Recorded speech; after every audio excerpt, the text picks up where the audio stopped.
Hi, welcome to live with food. நம்ம இன்னைக்கு பாதாம் கீர் பார்க்க போகிறோம். இது கூலாகவும் சாப்பிட்லாம், ஹாட்டாகவும் சாப்பிட்லாம்.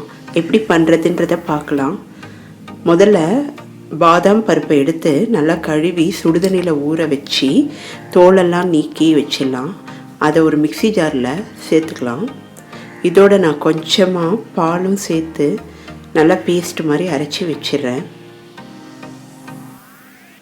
இப்போ ஒரு கடாயில் காய்ச்சி ஆற வச்ச பால் எடுத்துக்கலாம். இது நல்லா குறுக வைக்கணும். எவ்வளோக்கு எவ்வளோ குறுகுதோ அந்தளவுக்கு பாதாம் கீர் ரொம்ப டேஸ்ட்டாக இருக்கும். இலக்கி விட்டுட்டே இருக்கணும்.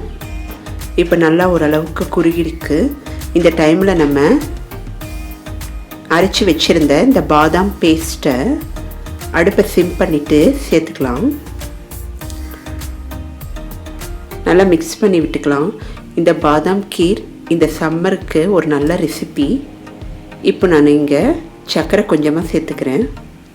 உங்களுக்கு இன்னும் இனிப்பு வேணும்னா நீங்கள் சர்க்கரை சேர்த்துக்குங்க. இந்த இனிப்பே கரெக்டாக இருந்தது. குங்குமப்பூவை பாலில் ஊற வச்சுருந்தேன், கலருக்காக அதையும் சேர்த்துக்கிறேன்.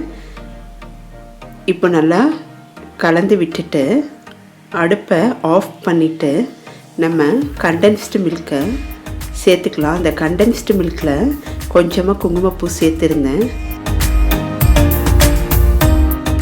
டேஸ்டான பாதாம் கீர் தயாராகிடுச்சு. இதை ஃப்ரிட்ஜில் ஒரு அரை மணி நேரம் வச்சு நம்ம குடித்தோன்னா ரொம்ப நல்லாயிருக்கும். ஹெல்த்தியான ரெசிபி, ஈஸியாக வீட்டிலே பண்ணிடலாம். குழந்தைங்களும் விரும்பி சாப்பிடுவாங்க. நீங்கள் ட்ரை பண்ணி பாருங்கள்.